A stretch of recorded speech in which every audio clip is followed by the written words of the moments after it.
हाय guys, hi dear student.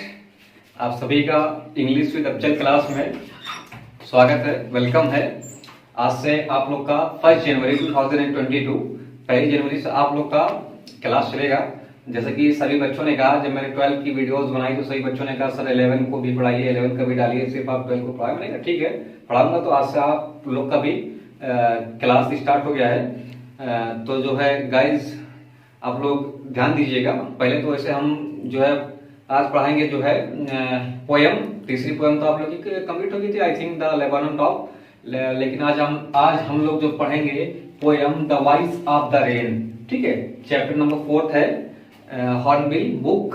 ठीक है, तो मैं उन सभी अपने व्यूअर्स, अपने सभी स्टूडेंट से एक बार कहना चाहूंगा जो नए हमारे इस चैनल पे, यूट्यूब के चैनल पे हमारी इस क्लास में जो नए हैं वो पहले हमारे चैनल को सब्सक्राइब करें, जिससे कि आगे की वीडियोस को जो और जल्दी से उन्हें मिले और आसानी से जो है वो पा सके और पढ़ सके। ठीक है, और जो है बेल को भी दबा देना, नोटिफिकेशन जो बेल होती है साइड में बनी होती है। तो चलिए वो सब बात की बात है, खैर आगे पढ़ते हैं। आप लोग को पढ़ाने से मतलब, आप लोग को समझ में आने से मतलब है, तो सब बात की बात है। चलिए पढ़ते हैं। सो गाइस हम लोग शुरू करते हैं the voice of the rain. इस पोएम को जो है वाइट मैन ने लिखा है, जो कि एक अच्छे जो है पोएट थे, जो है अमेरिकन के रहने वाले थे। अभी बताएंगे अबाउट द ऑथर के बारे में। तो देखिए पहले हम लोग इसका मतलब जान लेते हैं। The voice of the rain, rain यानी कि बारिश या बरसात या वर्षा। वॉइस मीन्स आवाज, बारिश की आवाज या बरसात की आवाज। जब बारिश होती है ना तो बड़ा प्यारा लगता है, जब रिमझिम सी बारिश होती है धीरे धीरे तो बहुत अच्छा लगता है। वैसे ही मतलब यहाँ पे बता रहा है कि द वॉइस ऑफ रेन ना, बारिश की आवाज। देखिए जो है about the poet, Walt Whitman was an American poet ना, अमेरिकन पोएट थे। यानी कि जो है वॉल्ट व्हिटमैन जो है अमेरिकन, जो है अमेरिका के एक कवि थे, जो पोएम को लिखते थे। जो पोएम लिखते उन्हें कवि कहते हैं। ठीक है, he was a patriot. Patriot means क्या होता है? पैट्रियट आप लोग लिख लेना, he was a patriot. Patriot means होता है देशभक्त या देश प्रेमी। तो जो है वो जो थे देशभक्त थे, देश प्रेम थे, जो अपने देश से, अमेरिका से काफी ज्यादा मोहब्बत करते थे। ठीक है, प्रेम करते थे। तो आइए देखते हैं आगे। ही वॉज बोर्न ऑन 31 मई इन 1819। उनका जो जन्म हुआ था, वो पैदा हुए थे 31 मई, 31 मई को 1819 में। ठीक है, he was a famous teacher among his student. He was a famous teacher मतलब वो प्रसिद्ध या मशहूर टीचर थे, जो है उस्ताद थे, जैसे कहते हैं शिक्षक थे, गुरु थे। जो है एमंग यानी एमंग हिज स्टूडेंट्स ना, मतलब वो अपने स्टूडेंट, अपने विद्यार्थियों के बीच में, एमंग मतलब के बीच में, अपने स्टूडेंट्स के बीच में जो है वो बहुत ही प्रसिद्ध, बहुत ही मशहूर टीचर थे। जो बच्चे उन्हें जो है बहुत ज्यादा लाइक करते थे। ठीक है, उनके जो स्टूडेंट उन्हें बहुत लाइक करते थे। He was a journalist also. He was a journalist also. Journalist means क्या होता है? पत्रकार, जो मतलब न्यूज वगैरह, जो न्यूज एडिटर होता है, जो न्यूज को छापता है या जो न्यूज लाता है, उसको जर्नलिस्ट कहते हैं। मतलब एक आप सीरियस लैंग्वेज में कहें पत्रकार। ठीक है, तो he was a journalist also, वो पत्रकार भी थे। He left the world on 26 मार्च। उन्होंने जो है दुनिया को कब अलविदा कहा? छोड़ गए। वो दुनिया को कब छोड़ गए या दुनिया को अलविदा कह गए? कब? ऑन 26 मार्च, 26 मार्च को इन 1892 फॉर हेवन। हेवन मतलब क्या होता है? स्वर्ग, जन्नत। वो जो है 1892 में जन्नत के लिए चले गए, स्वर्ग के लिए चले गए, हेवन। ठीक है, तो आइए देखते हैं अब उनकी जो पोएम, उन्होंने जो पोएम लिखा है काफी अच्छा लिखा है। तो बहुत तो पोएम पढ़ते हैं। अब इसकी समरी थोड़ा सा डिटेल में आपको बता देंगे, लेकिन पहले अबाउट द पोएम पढ़ लेंगे, वही समरी हो जाएगा। ठीक है, चलिए। इन द पोएम मतलब इस कविता में rain and music are compared with each other. Rain and music यानी कि बारिश और संगीत को कंपेयर किया गया है। कंपेयर मींस क्या होता है? कंपैरिजन, कंपेयर, तुलना किया गया। किस कैसे? कंपेयर विद ईच अदर, एक दूसरे को, कविता को और संगीत को एक दूसरे को जो है एक दूसरे के बीच में तुलना किया गया। ठीक है, both of them rise from their source. Both of rise, बात यानी कि दोनों, ऑफ देम वे दोनों जो है राइज फ्रॉम देयर सोर्स, वे अपने स्रोत से। सोर्स मींस क्या होता है? स्रोत, जहां से निकलती है, जहां से उत्पन्न होती, पैदा होती है। ठीक है, तो देखिए यहाँ पे both of them rise from their source, जहां से वो निकलती हैं, वे दोनों जहां से निकलती हैं। हेल्प द वर्ल्ड, हेल्प मतलब मदद करना, वर्ड मतलब क्या होता है, संसार, दुनिया। तो दुनिया की, संसार की जो है वो मदद करते हैं। अब आप लोग कहेंगे म्यूजिक कैसे मदद करती है ना? म्यूजिक ऐसे मदद करती है जब आप उसमें होते हैं, क्या बोलते हैं, डिप्रेशन होते हैं, यानी कि जब आप के अंदर तनाव महसूस होता है, जब आप लोग बोर होते हैं, तो जो है आप म्यूजिक सुन लेते हैं, तो जो है क्या होता है कि आप थोड़ा सा रिफ्रेश हो जाते हैं, थोड़ा सा आपका मन सही हो जाता है। तो उसी को यहाँ पे म्यूजिक जो है क्या करती है, हेल्प करती है। और वैसे ही बारिश भी, जब बारिश आ जाती है तो सब लोग इधर उधर अपने अपने घरों में बैठ जाते हैं, 2-4 लोग बैठ के आपस में बात करते हैं। आज की डेट में कौन आपस में बात कर रहे हैं, बारिश हो रही, कोई अपने साथ में सब बैठ जाते। तो हेल्प द वर्ल्ड जो है संसार की मदद करते हैं। They come back to their sources to make them beautiful and pure. They come back to their sources, यानी कि वे वापस चली जाती कहां से, जहां से वो निकली होती हैं, जहां से वो उत्पन्न हुई होती है, जहां से पैदा हुई होती हैं। अपने सोर्सेज, उत्पन्न होना, पैदा होना, निकलना, तो वे जो है अपने जहां से वो निकली हुई थी वहां से वो वापस चली जाती हैं। कैसे जाती हैं? Make them beautiful and pure, ठीक है। और उन्हें यानी कि संसार में जो है, संसार के अंदर जो जैसे पेड़ पौधे होते हैं, लोगों को जो है पेड़ पौधे जो होते हैं, और जो संसार में धूल मिट्टी ये वो जो सूखा वगैरह पड़ा रहता है, तो सबको क्या करते हैं, प्योर करके, साफ सुथरा करके जो है चले जाते हैं। वैसे ही म्यूजिक हम लोगों के मन को, या हम लोगों को जैसे कह सकते हैं, यहाँ पे पोएट ने कहा है ब्यूटीफुल एंड प्योर। ब्यूटीफुल यानी कि हमको ये नहीं कि हम सुंदर दिखने लगते, नहीं, ऐसा नहीं, हमारे अंदर खुशी हो जाती है, हम अपने आप को एक मतलब बढ़िया फ्रेश महसूस करते हैं। तो वैसा ही सेम बारिश भी आती है और म्यूजिक भी, दोनों जब होते हैं तो आते हैं, तो एक दूसरे मतलब बारिश जो है दुनिया की चीजों को रिफ्रेश कर देती है, और जो म्यूजिक होती है वो इंसान जो सुनता है उसको रिफ्रेश कर देती है। ठीक है, समझ में, आई थिंक समझ में आ गया होगा। तो देखिए हम लोग चलते हैं सीधा द टेक्स्ट, अनुवाद की तरफ। ठीक है, मतलब जो लिखा गया। एंड हु आर तो, THOU, तो यहाँ पे यू होगा, आप चाहे इसको ऐसे पढ़ सकते हैं, and who are you, art की जगह आर हो जाएगा, तो की जगह यू हो जाएगा, लेकिन आप चाहते हैं तो and who are you, who are तो यानी कि और तुम कौन हो। शेड आई, मैंने कहा, to the soft falling shower, soft falling shower. आप लोग अपनी कॉपी लेके बैठिएगा और अपनी बुक लेके बैठिएगा तो ही समझ आएगा, वरना मेरा पढ़ाना बेकार है।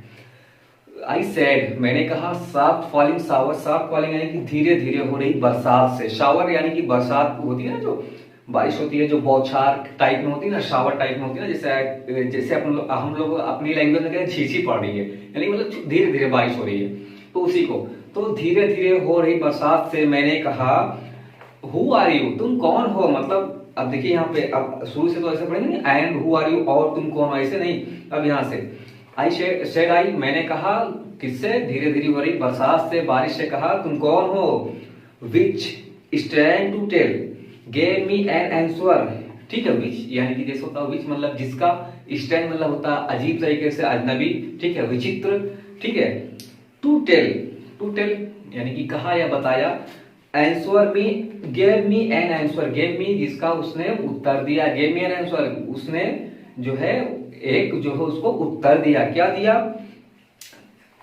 एज हेयर ट्रांसलेटेड, जिसका जो है एज देयर ट्रांस, जिसका जो है अनुवाद जो है नीचे है। ठीक है, तो देखिए विच स्टैंड टू टेल, ये बड़ी अजीब सी बात है, बड़ी अजीब बात है, उसने मुझे उत्तर दिया। As he translate, as here trans, जिसका जो है अनुवाद या ट्रांसलेट, जिसका अर्थ जो है नीचे है। आगे पढ़िए, आगे पढ़ते हैं, देखते हैं क्या कह रहे हैं। Second paragraph, I am the poem of the earth, I am the poem of the earth, यानी कि मैं धरती की या पृथ्वी की जो है क्या हूं, संगीत हूं। ठीक है, said the voice of the rain, said the voice of the rain, वर्षा की, बारिश की, बरसात की आवाज ने कहा कि मैं जो है धरती की, पृथ्वी की जो है कविता हूं। ठीक है, eternal I rise impalpable out of the land and the bottomless sea. Eternal means क्या होता है, अनंत, बहुत ज्यादा, इटर्नल अनंत। ठीक है, उसके बाद क्या था, eternal I rise impalpable, rise means क्या होता है, सबको पता होगा, राइज, राइज से सिनोनिम ग्रो भी होता है, राइज की इंग्लिश मीनिंग ग्रो होती है। राइज मतलब ऊपर उठना, बढ़ना, ठीक है, ग्रो करना, तो राइज ऊपर उठना। Impalpable out of the land, impalpable means होता है, देखिए इम्पल्पेबल जो होता है eternal I rise is impalpable out of the land and the bottom. यहाँ पे देखिए पूरा सेंटेंस के हिसाब से मैं बता रहा हूँ, मैं ऐसे नहीं बता रहा हूँ। इम्पैल्पेबल मींस होता है जिससे महसूस ना किया जा सके, जो एक वेपोर होती है, वाटर वेपोर होता है ना, जलवाष्प। जैसे जलवाष्प, बारिश कैसे आती है? समुद्र से, जमीन से जो है पानी जो है जलवाष्प होता है, ठीक है, एक चक्र है ना पूरा बरसात का। तो समुद्र से, जमीन से जो है पानी वाष्प होता है, वाष्प होके आसमान में जाता है, आसमान में फिर बादल बनता है, बादल बन के फिर जो है नीचे जमीन पे फिर गिरता है, फिर वही पानी वाष्प होता है, फिर ऊपर जाता है, यही वाटर वेपर। तो इसी को इम्पल्पेबल कहते हैं, यानी कि जिसको महसूस ना किया जा सके। तो देखिए अब यहाँ पे क्या कह रहा है, eternal I rise impalpable out of the land and the bottomless sea. और मैं जो है धरती से और अनंत, बॉटमलेस अनंत यानी कि खत्म ना होने वाली, जो बहुत बड़ी होती है उसी को बॉटमलेस कहते हैं। बॉटमलेस यानी कि बहुत बड़ी, बहुत विशाल समुद्र, विशाल समुद्र से, धरती से जो है मैं ऊपर उठती हूँ, ठीक है, ऊपर उठती हूँ। और इम्पैल्पेबल, और ऐसे उठती हूँ मतलब जिसे कोई ना महसूस कर सकता है, ना देख सकता है, ना पकड़ सकता है, कुछ नहीं कर सकता। बस जलवाष्प का एक क्रिया, पानी यहाँ से वेपोर होता है और जो है फिर ऊपर जाके फिर आके नीचे बरस जाता है। तो वही सेम ठीक है, ठीक है। देखिए एक बार फिर से बता दे रहा हूँ, eternal I rise impalpable out of the land and bottomless sea. और मैं जो है पृथ्वी से, लैंड से, जमीन से, धरती से और विशाल समुद्र से जो है मैं ऊपर उठती हूँ। देखिए upward to heaven, upward to heaven. Heaven means क्या होता है? जन्नत होता है, स्वर्ग होता है एक्चुअली में। लेकिन एक्चुअली जो है अब यहाँ पे हेवन, हेवन यानी कि आसमान, ठीक है, उसके लिए आसमान है, उसका हेवन है बारिश के लिए और पानी के लिए। तो अपवर्ड, अपवर्ड मतलब की तरफ, ठीक है, तो वो आसमान की तरफ जाती है। आगे देखते हैं, whence vaguely formed are together changed and at the same. Vaguely means क्या होता है? वैगुअली, वैगुअली VAGUELY, वैगुअली। वैगुअली मींस होता है अस्पष्ट रूप से, मतलब जिसका कोई रूप ना हो, जिसे आप देख नहीं सकते। वहां पे भी वही सेम आया हो, वाटर वेपोर वाला, ठीक है। अपवर्ड टू हेवन, वेंस, जहां से वैगुअली अस्पष्ट रूप से, फॉर्म आल टुगेदर चेंज मतलब पूरी तरह से, पूरी तरह से बदल जाती है। एंड और एट द सेम, एट मतलब तब भी, द सेम मतलब सेम, मतलब सेम मतलब तो वैसे ही। तो देखिए मैं आसमान की तरफ जाते हुए, जहां से मतलब मैं जो है पूरी तरीके से बदल जाती हूँ। जब यहाँ से जमीन से ऊपर जाती पूरी तरीके से वो बदल जाती है, आसमान में जाती है, लेकिन फिर भी वो वही बारिश ही रहती है, क्योंकि वही आके गिरती है। तो मैं यहाँ से पूरा वाटर वेपोर जो उसका जो होता है, क्रिया होता है, उसी के तरीके से वो ऊपर जमीन से, समुद्र से ऊपर जाती है और ऊपर से आके बरस जाती है। तो उसी को जो है क्या कहते हैं, देखिए क्या कह रहा है, मतलब मैं जो है ऊपर आसमान की तरफ जाती हूँ, जहां पर वैगुअली फॉर्म आर टुगेदर चेंज, मैं जो पूरी तरीके से, जब आसपास रूप से पूरी तरीके से बदल जाती हूँ, लेकिन तब भी एट द सेम, और मैं तब भी वैसी ही हूँ, ठीक है, मैं ही वही हूँ या वैसी ही हूँ, ठीक है, वही जो पानी है वही है, ठीक है। तो देखिए आगे तीसरा पैराग्राफ कंप्लीट हो गया। आई थिंक आप लोग को समझ में आ रहा होगा। अगर समझ में आएगा तो वीडियो को लाइक कर देना और चैनल को सब्सक्राइब कर देना, और अच्छे से समझ में आ रहा होगा तो सबको शेयर कर देना। अपने जितने भी जानने वाले क्लास 11 के हैं, जितने भी आपके जानने वाले हैं, उनको शेयर कर देना, ठीक है। चलिए आगे देखते हैं paragraph number 3। I descend to lay the dots atomies dust layers of the globe. I descend मतलब डिसेंडिंग है ना, असेंडिंग। मैंने आप लोग को शायद चैप्टर नंबर 3 में बताया था, लेवल ऑन टॉप में डिसेंडिंग। तो डिसेंडिंग मतलब होता है, या उसमें सॉरी चैप्टर नंबर 3 में उसमें बताया था, प्रोज में बताया था, डिस्कवरिंग टूट वाले में, ठीक है। तो डिसेंडिंग मतलब नीचे आते हुए, ठीक है। आई डिसेंडेड टू लेव द डॉट्स, लेव मतलब क्या होता है, धोना, डॉट्स मतलब क्या होता है, सूखा पड़ना। और आगे एटॉमीज जो होता है ना, एटम होता है, एटॉमीज छोटे छोटे कण, धूल के या मिट्टी के, पत्थर के, जो मतलब छोटे छोटे कण जो होते हैं, समझिए छोटे छोटे कण। Dust layer of the globe, dust layer यानी कि धूल की परत, लेयर में परत होता है, डस्ट मतलब धूल होता है, तो धूल की परत ऑफ द ग्लोब, ग्लोब मतलब जो होता है धरती होता है, पूरी ग्लोब आप लोग को जानते होंगे। तो जो है मैं नीचे आते हुए धरती की जो है धूल की परत को, छोटे छोटे कण को और सूखे को, सूखा यानी कि जो सूखा पड़ जाता है सभी को पानी से भर देती हूँ या धुल देती हूँ। ठीक है, यहाँ पे ले मतलब धोना होता है तो सभी चीजों को जो है क्या करती है, बारिश जो है सभी को धुल देती है। आगे देखते हैं क्या कह रहा है पोएट क्या कह रहा है, and all that in them without me were seeds only latent unborn. Latent मतलब क्या होता है, छिपे रहना यानी कि मिट्टी के अंदर। अभी यहाँ पे हम आपको बता रहे, देखिए एंड ऑल दैट, और ये सब, इन देम और वे सब, विदाउट मी मेरे बगैर, दे वर सीड, हाँ कहाँ पे क्या, मी वर सीड्स ओनली, वो वे केवल बीज थे, मेरे बिना वे केवल बीज थे, छिपे हुए बीज थे, जमीन के अंदर छिपे हुए बीज थे, अनबॉर्न बिना पैदा हुए। यानी कि जब बारिश आती है, जब देखो जो बीज होता है उस पर जब तक पानी ना पड़े, जो खेत में आप बीज जोबो के आते हैं ना, सीड्स जोबो के आते हैं, जब तक उस पर पानी नहीं पड़ा तब तक वो पौधे उगते नहीं। तो वही वो कह रहा है कि मेरे बिना ये सब जो है सिर्फ बीज, एक केवल बीज हैं, अगर मैं जो है इनके ऊपर ना गिरूं या ना बरसूं या ना धोऊं इनको। ठीक है, तो देखिए and for ever by day and night, and for ever for means होता हमेशा, बाय डे एंड नाइट दिन और रात, मैं हमेशा दिन और रात, I give back life to my own origin. ठीक है, आई गिव बैक लाइफ, मैं दोबारा उन्हें जीवन देती हूँ, माई ऑन ओरिजिन, जहां से मैं आरंभ होती हूँ, आरंभ भी होती हूँ, निकलती हूँ। ओरिजिन मतलब आरंभ होता है, निकलना होता है, जहां से किसी का सोर्स, जिसको बोलते हैं सोर्सेज, तो उसको ओरिजिन भी बोलते हैं, सोर्सेज भी बोलते हैं। तो उसका मतलब होता है आरंभ होना, निकलना। तो मैं जहां से आरंभ होती हूँ, मैं उनको फिर से दोबारा जिंदगी देती हूँ। देखिए फिर वहीं पे वहां पे वो लाया वाटर वेपर पे, कि वो जमीन से निकलती है, फिर आसमान में आती है, फिर आके फिर जमीन पे सभी लोगों को जीवन देती है। यानी कि जो है जो सूखा रहता है, एटॉमिक होते हैं, सबको धुल देती है, और जो सबको क्या करता है, फिर से जीवन देती है बारिश। ठीक है, and make pure and beautify it, and make pure यानी कि मैं उन्हें जो है साफ सुथरा, ब्यूटीफाई सुंदर, ठीक है, ब्यूटीफाइड एंड ब्यूटीफाइड, और उन्हें सुंदर और साफ, स्वच्छ और सुंदर बना देती हूँ। ठीक है, अब किन्हें, अब जैसे बारिश जो धरती पर होता है, पेड़ होता है, छोटे छोटे पेड़ होते हैं, जब बारिश आती है ना तो उस पर जब ऊपर से आके गिरती है, तो जहाँ पे जैसे छोटे पेड़ होते हैं गंदगी, उस पर सब धूल वगैरह रहते हैं, तो जो जब पेड़ पे पड़ती है तो पेड़ पूरा जो है बढ़िया सा हरे रंग का एकदम बढ़िया सा अच्छा दिख रहा है। तो वही कह रही है कि मैं धरती को मैं जो है पूरी तरीके से साफ स्वच्छ और सुंदर बना देती हूँ। ठीक है, आइए देखते हैं पैराग्राफ नंबर 4, फॉर सन्स। ये मतलब जो है लेखक अपने लिए खुद कह रहा है, तो इसमें कोई उतना वो मैटर नहीं है, लेकिन आप लोग को पढ़ा दे रहे हैं। सेंट्रल आइडिया में मेन चीज यही है, लेकिन देखिए पढ़ते हैं। फॉर सन्स संगीत के लिए, इशूइंग बाहर आना, इशू मतलब क्या होता है, बाहर किसी चीज से बाहर आना। ठीक है, फ्रॉम द बर्थ प्लेस मतलब कहाँ क्या होता है, जहां से उसका जन्म हुआ है, किसी का जहाँ पे जन्म होता है वहां पे क्या होता है, उसे बर्थ प्लेस बोलते हैं। लेकिन वही चीज है जहां से शुरू हुआ, बर्थ प्लेस यानी कि जहां से पहले वो जहां से शुरू हुआ। ठीक है, बर्थ प्लेस, यहाँ पे बर्थ प्लेस होगा बारिश के लिए। ठीक है, आफ्टर फुलफिलमेंट क्या होता है, पूरी तरीके से, फुलफिलमेंट यानी कि पूर्णता, पूरी तरीके से। वैंडरिंग क्या होता है, घूम कर फिर कर, टहल कर, या जो है आप हिंदी में उसे क्या कहते हैं, घूम फिर कर, जैसे भ्रमण करके।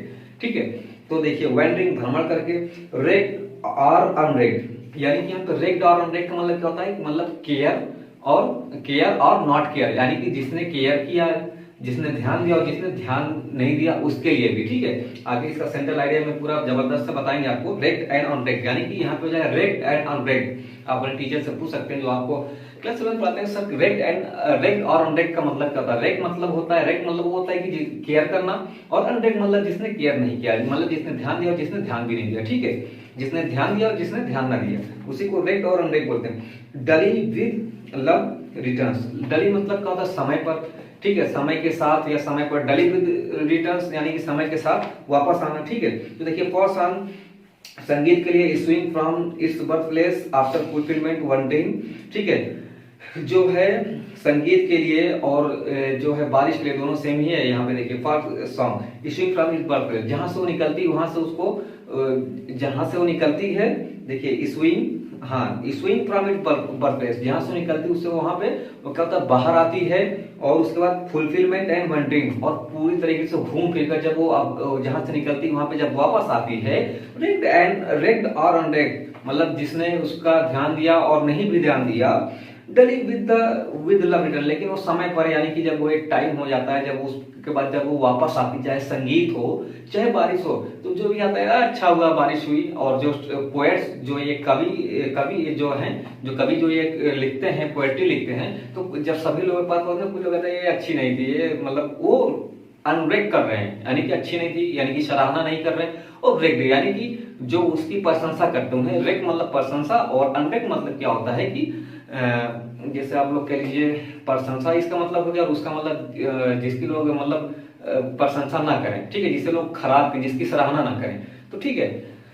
तो देखिए यहाँ पे बारिश जब आती है, तो बारिश को कुछ लोग कहते हैं बहुत अच्छा हुआ बारिश हो गई, और कुछ लोग कहते हैं नहीं अच्छा नहीं हुआ। तो वैसे ही संगीत है, कुछ लोग कहते हैं बहुत अच्छी थी, किसी लोग वही लोग कहते हैं खराब थी। लेकिन आखिर में लास्ट में क्या होता है, जब सब कुछ हो जाता है, एवरीथिंग ओके हो जाता है, जब तब क्या होता है कि सभी लोग प्यार ही देते हैं ना, भाई चलो ठीक है, अच्छा बरस गई, कम से कम गर्मी खत्म हो गई, थोड़ा सा ये हो गया वो हो गया। वैसे ही संगीत में लोग चलो कम से कम सुन के पढ़ गया, थोड़ा सा मजा आया, वैसे ही सेम चीज है, ठीक है। ये मोस्ट इंपॉर्टेंट है, ये पैराग्राफ नंबर 4। अगर नहीं आएगा समझ में तो एक बार फिर से आप लोग कमेंट में करिएगा, तो अगली पोएम जब पढ़ाएंगे तो उसमें जरूर इसको हम पढ़ाएंगे। आप लोग एक बार जरूर कमेंट करना कि सर नहीं समझ में आया, ये हुआ वो हुआ, जो भी दिक्कत होगी बताना, हम आपको फिर से एक बार बताएंगे। आप ही लोगों को पढ़ाने के लिए हम यहाँ पे टाइम दे रहे हैं, आप लोग को बिल्कुल पढ़ाएंगे, आप जैसे पढ़ना चाहेंगे वैसे आपको पढ़ाएंगे, जैसे आप लोग जैसे पढ़ना चाहें। लेकिन एक बार आपसे रिक्वेस्ट है कि जिन लोगों ने जो लोग हमारे इस चैनल पे इंग्लिश विद अब्जल पर अभी जो लोग नए हैं, वो हमारे चैनल को सब्सक्राइब करें, लाइक करें, और अभी अपने सभी फ्रेंड को जो है शेयर करें। अभी तक क्या हिंदी अनुवाद था, अब हम यहाँ पे सेंट्रल आइडिया लिखेंगे, और ब्लैक बोर्ड पर हम लिख देंगे। छोटी सी सेंट्रल आइडिया है, 5-7 लाइन की। मैं बहुत बड़ी सेंट्रल आइडिया लिखवाने में बिलीव नहीं करता, छोटी सी जो है सेंट्रल आइडिया लिख दूंगा, उसके बाद उसको हिंदी में एक्सप्लेन कर दूंगा, उसके बाद आप लोग स्क्रीनशॉट लेके लिख लेना, ठीक है। उसमें कुछ है नहीं, बाकी एक दो क्वेश्चन है जिसका एक्सप्लेनेशन करना है।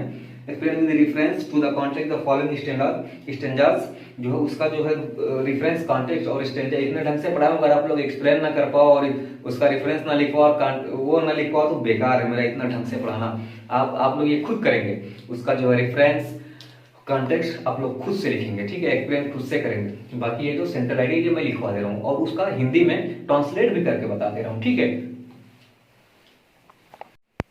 तो देखिए फ्रेंड्स, यहाँ पे हमने आपकी जो है poem the voice of the rain की सेंट्रल आइडिया हमने यहाँ पे आपको लिख दिया है, ठीक है।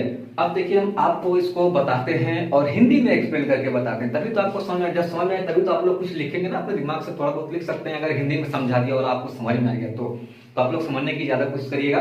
देखते हैं, चलिए आइए आगे देखते हैं। Poem the voice of the rain, central idea.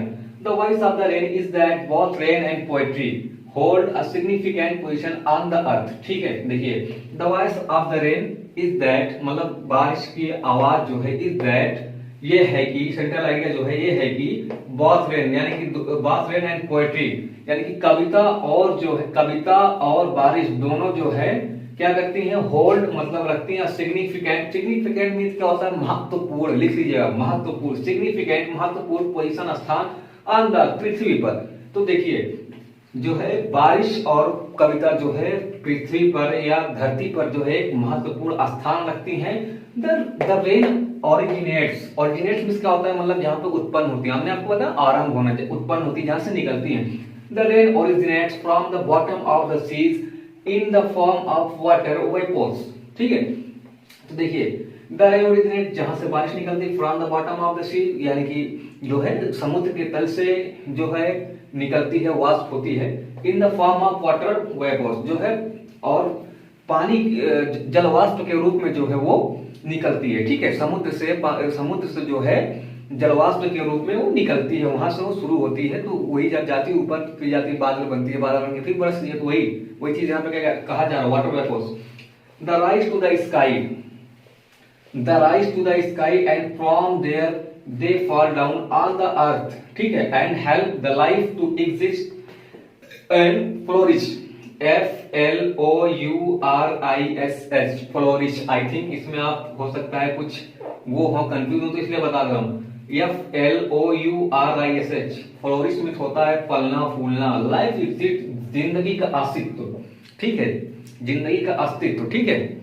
तो देखिए कहां से निकलती है, वेपर्स होती है, उसका the rise to the sky, और आसमान की तरफ बढ़ती हैं। राइज मतलब ऊपर जाना, बढ़ना, ग्रो करना, राइज का सिनोनियम ग्रो है। To the rise to the sky, और आसमान से जो है आसमान की तरफ वो जाती हैं, आसमान में जाती हैं या आसमान की तरफ बढ़ती हैं। From there they fall down, और जहां से वे गिरती हैं, यानी कि आसमान से गिरती, आसमान में जाती फिर आसमान से ही गिरती हैं, वही उसी को वाटर वेपोर्स बोलते हैं। आप लोग याद रखिएगा, आपने कक्षा 7 या कक्षा 8 में पढ़ा है जलवाष्प का नियम। Fall down on the earth, ठीक है, और धरती पर गिरती हैं। फॉल डाउन ऑन द अर्थ यानी कि जमीन पर, धरती पर, पृथ्वी पर गिरती हैं। And help the life to exist, और जो है मदद करती हैं जिंदगी के अस्तित्व की, यानी कि जिंदगी की खोज की, यानी कि जो बीज होते हैं, जो सीड्स होते हैं, तो जब उस पर पानी पड़ता है, जो पानी जब दिया जाता है या पानी पाते हैं, तो वो जो है पौधों का जो है जीवन, पेड़ों का जो जीवन होता है वो उत्पन्न होता है, निकलता है, वो अस्तित्व में आते हैं, तो उन्हीं के बारे में कह रहा है। Help to the life to exist and flourish, और फलने फूलने में, पृथ्वी पर जितनी चीजें सबको फलने फूलने में जो है क्या करता है, मदद करती है बारिश, ठीक है। अब देखिए आगे, ठीक है। सिमिलरली, जो हमने आपको चौथे पैराग्राफ में पढ़ाया था रेक्ट एंड अनरेक्ट वाला, उसी पे ये पूरी तीनों लाइन है, बहुत बड़ी सी सेंटर लाइन है। नहीं, आप ये मेरा ब्लैक बोर्ड देख के भागिएगा नहीं, ये क्योंकि मेरा ब्लैक बोर्ड जो स्कूल का ब्लैक बोर्ड उसका हाफ का हाफ है, ठीक है, यानी कि आधे का आधा है, बहुत छोटा सा है। बस आप लोग कॉपी में लिखें तो आई थिंक 1 2 3 4 5 6 लाइन से ज्यादा की ये मेरी सेंटर लाइन नहीं होगी। अगर हो गई तो दिखा देना हमको, स्क्रीनशॉट लेके और फोटो खींच के कमेंट में भेज देना। देखिए आगे, सिमिलरली, एक जैसे ही, the poetry originates from the heart of the poet and goes to different people, ठीक है, जो है सिमिलरली वैसे ही कविता जो है ओरिजिनेट निकलती है from the heart of the poet, कवि के दिल से निकलती है, and goes to the different people, और जो है अलग अलग तरीके के लोग के पास जाती है, हु एप्रिशिएट, और कुछ जो है प्रशंसा करते हैं, एंड क्रिटिसाइज इट, और कुछ जो है उसे क्या करते हैं, प्रशंसा करते हैं, और जो कुछ लोग उसकी जो है तारीफ नहीं करते, मतलब उसको उल्टा पुल्टा कहते हैं, ठीक है।